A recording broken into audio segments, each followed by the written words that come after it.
entendu aujourd'hui la voix de la paix, l'amour et la miséricorde et un exemple à suivre de la fidélité aux valeurs humaines. Pour mieux parler de ce sujet, on a le plaisir d'accueillir au bout du fil Dr Kamel Gadallah, professeur à l'université de l'Azhar. Bonsoir Dr Kamel. Bonsoir.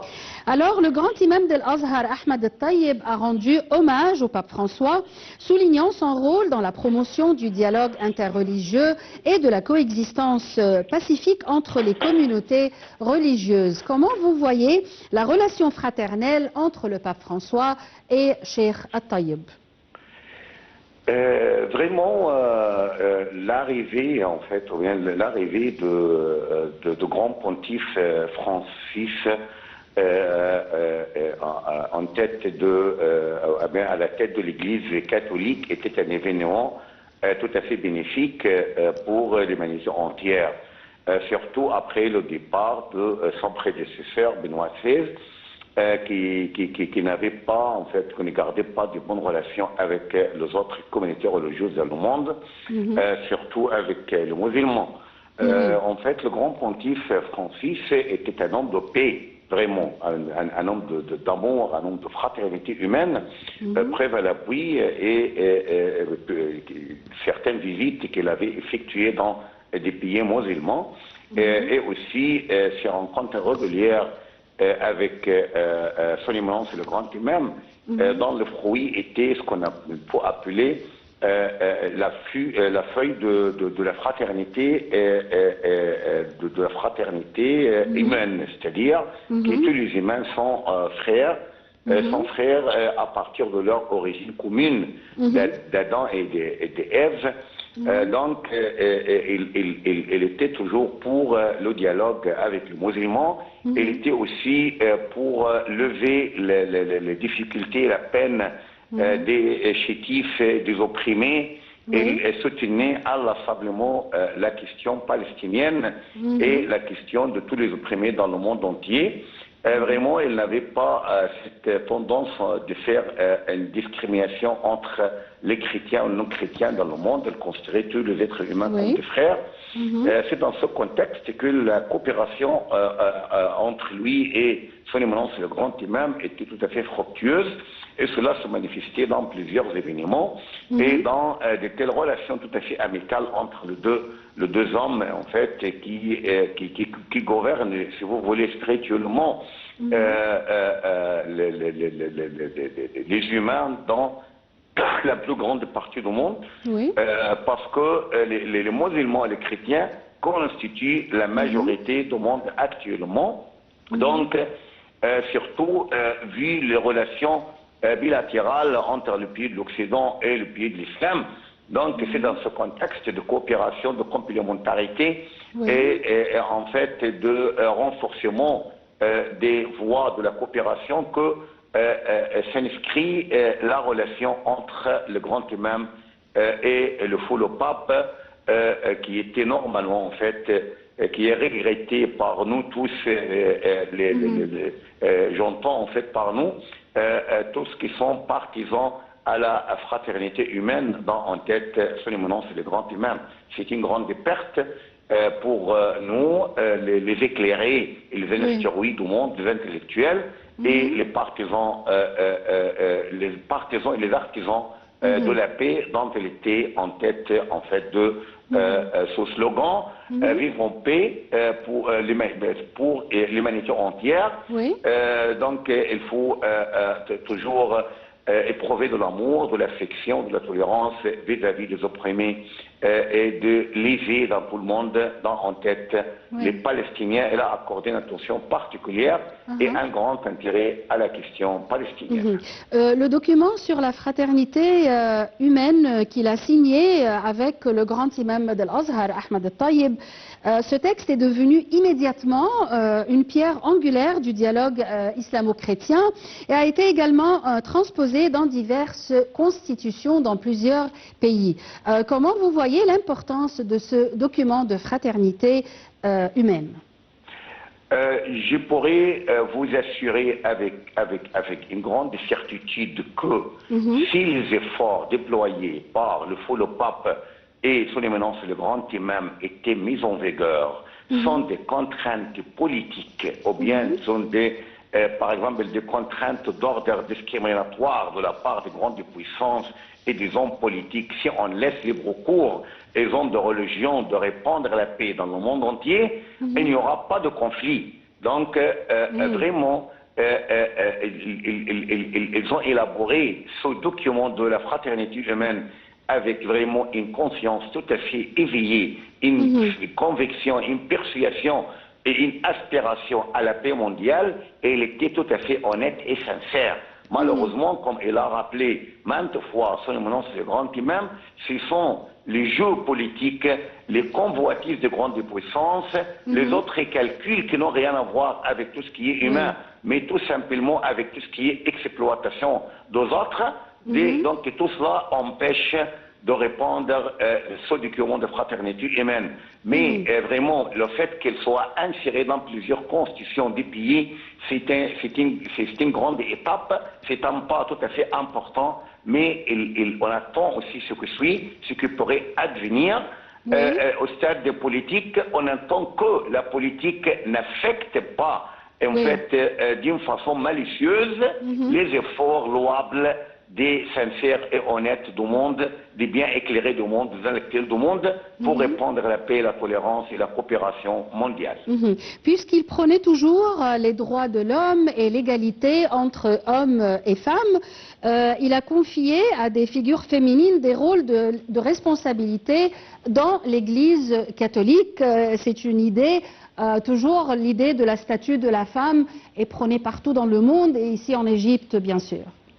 Ah oui, vraiment, même aussi le grand imam, il est entièrement d'accord avec donner en fait aux femmes leurs droits selon l'islam, parce qu'en fait le problème c'est quoi? Le problème ce n'est pas les enseignements religieux qui empêchent la femme d'avoir ce droit, mais ce sont des pratiques sociales, des pratiques humaines, si vous voulez, humaines et excusez-moi, entre guillemets, archaïques en fait, qui n'ont rien à voir ni avec la civilisation, ni avec l'islam. Donc il est entièrement d'accord en fait que la femme jouisse amplement et entièrement de tout ce droit qui lui ont été accordés par le Coran et par la Sunna, et cette émergence en fait du statut de la femme qui est tout à fait reconnue dans dans le Coran, dans la Sunna aussi, même dans les Saintes Écritures, dans la Bible, ou bien dans toutes les religions. Mais le problème c'est quoi? Le problème ce sont des coutumes et traditions qui vont à l'encontre de la charia dans toutes les religions et qui en fait qui cherchent à minimiser le rôle de la femme et marginaliser ses droits. Mais le problème, c'est quoi aussi? Donc, c'est la conscience. Et il faut que les hommes soient très bien conscients des droits de la femme, et il faut aussi que la femme soit très bien consciente qu'il a des droits qui lui sont accordés par Allah, gloire à lui, et qu'il cherche aussi à en jouir malgré le problème, malgré les difficultés, mais il faut qu'elle soit consciente qu'elle est un être humain tout à fait égal à l'homme, une créature qui jouit en fait de toutes ses facultés mentales, facultés physiques, et qu'elle n'est pas du tout inférieure à l'homme du point de vue ni de la création, ni des charges, ni de responsabilités, ni de droits, ni des obligations. Est-ce qu'on peut faire une petite comparaison entre le pape François et les démarches prises aujourd'hui au sein de l'Azhar? Le pape, c'est le premier à se doter d'un conseil de cardinaux pour gouverner l'Église, et on voit beaucoup de démarches qui veulent donner un nouveau élan à l'Azhar. Ah oui, et en ce qui concerne l'investiture d'un nouveau grand pontife, d'un nouveau pape, si vous voulez, par exemple, c'est-à-dire la nomination en fait d'un pape. Oui, en fait, il y a une différence entre les deux investitures. Normalement, il y a la candidature. Normalement, le Vatican va présenter la candidature de certaines personnes, mais au sein de l'Église, il y a ce qu'on peut appeler en fait, le tirage au sort au tombe, c'est-à-dire au sein de l'Église même, en fait, dans le sanctuaire, il y a un tirage au sort entre les candidats. Mais normalement, les candidats doivent être versés dans les sciences religieuses, dans la Bible, dans les évangiles, aussi par exemple dans leur interprétation. Il faut que le candidat ait une expérience spirituelle. Oui.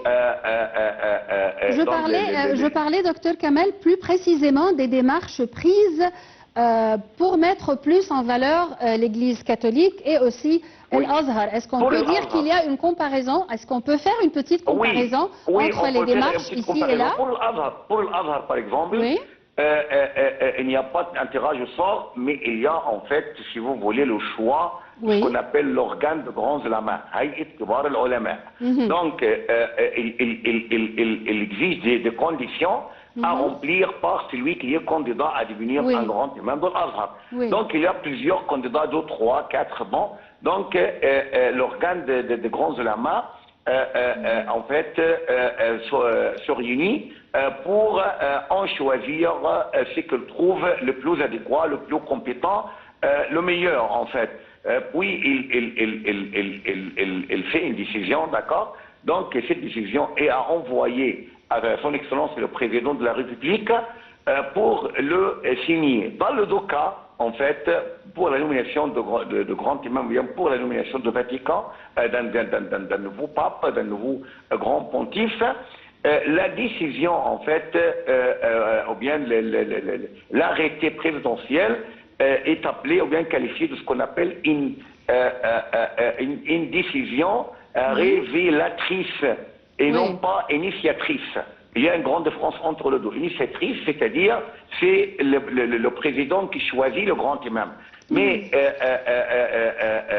révélatrice, c'est-à-dire c'est le président qui approuve la nomination de grand imam, mais c'est en fait à l'organe de grands ulama de le choisir. Donc dans tous les cas, il s'agit d'une démocratie, il s'agit d'une compétence.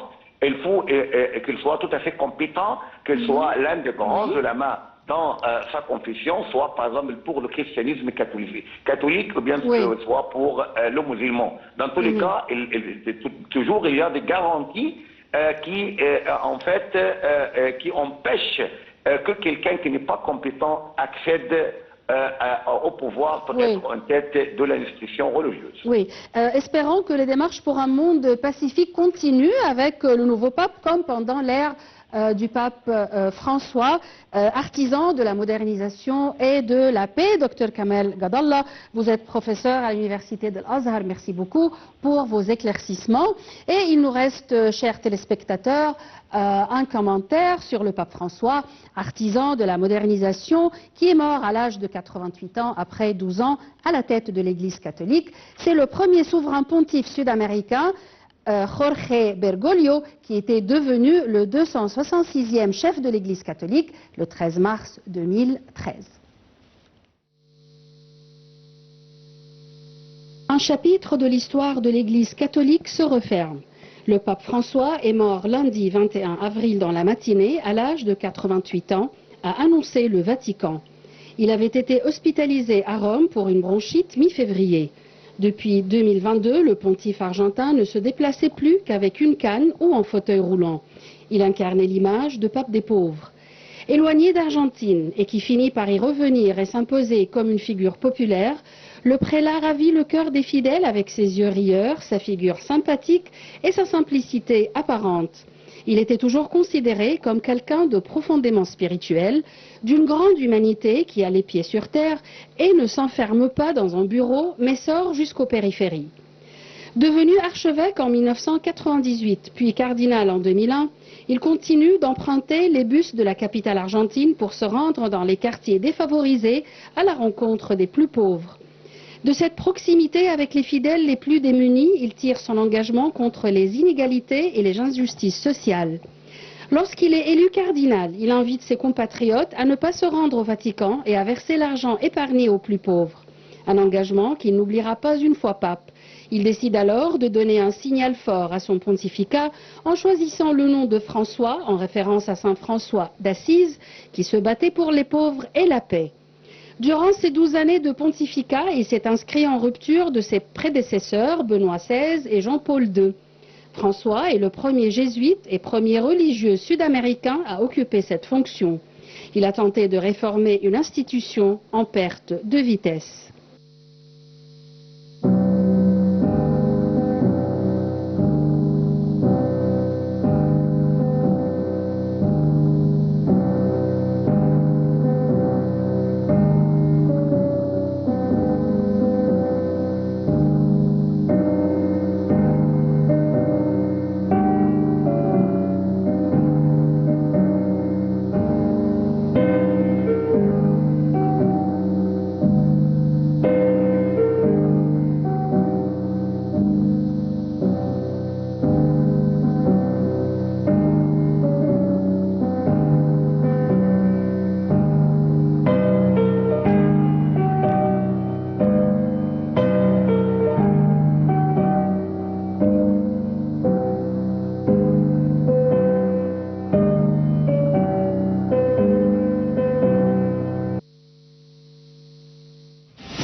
Mesdames et messieurs, notre débat en direct sur Nile TV International consacré au pape François, qui était le premier dans bien de domaines, le premier pape jésuite, premier pape originaire d'Amérique latine, le premier à choisir le nom de François sans chiffre, le premier à être élu alors que son prédécesseur était encore en vie, le premier à signer une déclaration de fraternité avec El Azhar.